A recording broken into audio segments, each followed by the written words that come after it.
ಎಲ್ರಿಗೂ ನಮಸ್ಕಾರ. ನಾನು Sunil. Welcome to my YouTube channel.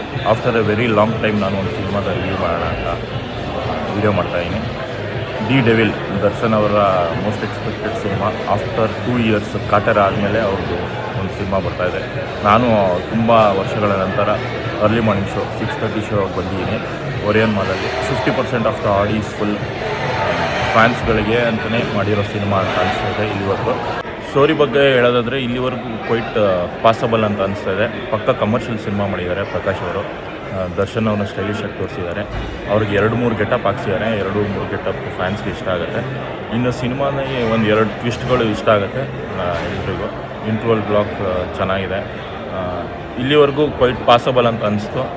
ತುಂಬ ಎಕ್ಸೈಟಿಂಗ್ ಆಗಿ ಏನೂ ಅನಿಸ್ಲಿಲ್ಲ ನನಗೆ, ಆನೆಸ್ಟಾಗಿ ಹೇಳಬೇಕಂದ್ರೆ. Let me see second half ಹೇಗಿರುತ್ತೆ ಅಂತ. ಸೆಕೆಂಡ್ ಹಾಫಲ್ಲಿ I am looking forward. Interval bang ನೋಡಿದ್ರೆ ಸೆಕೆಂಡ್ ಹಾಫ್ ಮಜಾ ಇರುತ್ತೆ ಅಂತ ಅನಿಸ್ತಾ ಇದೆ. ಸೊ ಇದಿಷ್ಟು first half report. Second half ನೋಡಾದ್ಮೇಲೆ ಕಂಪ್ಲೀಟ್ ರಿವ್ಯೂ ನಾನು ಇದೇ ಚಾನಲ್ ಹಾಕ್ತೀನಿ. ನನ್ನ ಚಾನಲ್ ಯಾರು ಸಬ್ಸ್ಕ್ರೈಬ್ ಮಾಡಿಲ್ಲ, ದಯವಿಟ್ಟು ಸಬ್ಸ್ಕ್ರೈಬ್ ಮಾಡ್ತೀನಿ. Thank you so much.